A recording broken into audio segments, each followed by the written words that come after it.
Hmm. The power of language and identity. My accent, my voice. Hello, everyone. My name is Mujtaba Baluch, and I use the muted group theory. Now, have you ever felt like your voice didn't quite belong, even when you were speaking the same language as everyone else?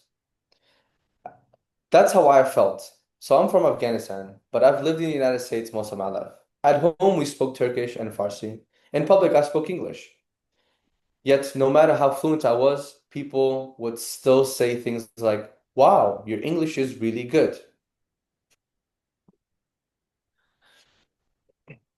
Now, it did sound like a compliment, but underneath it, reminded me that people didn't expect me to sound like I belonged.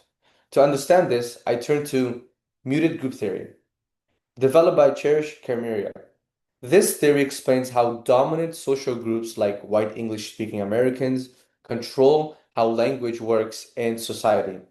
Now, people from marginalized groups often have to adjust or silence their voice to be understood or to be accepted. Now, that's exactly how I felt growing up. I found myself changing how I spoke, softening my accent, avoiding words that felt like too foreign, and trying to sound as natural as possible. But my voice wasn't wrong.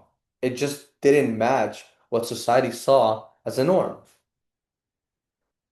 According to research by Orbi, people from muted groups often use strategies like code switching or self-censorship just to navigate their daily life.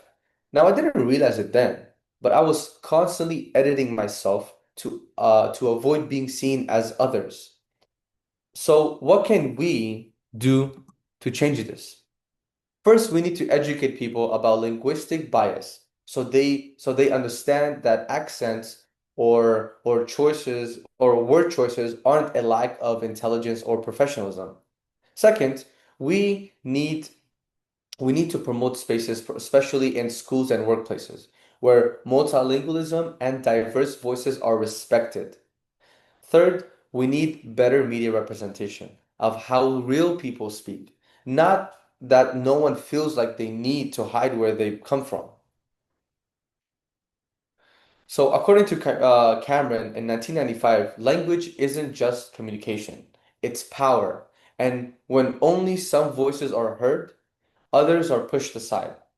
Today, I stand here saying I am proud of the way I speak. My voice is fluent in Turkish, Farsi, and Pashto, and English. It carries my identity, my history, and my culture.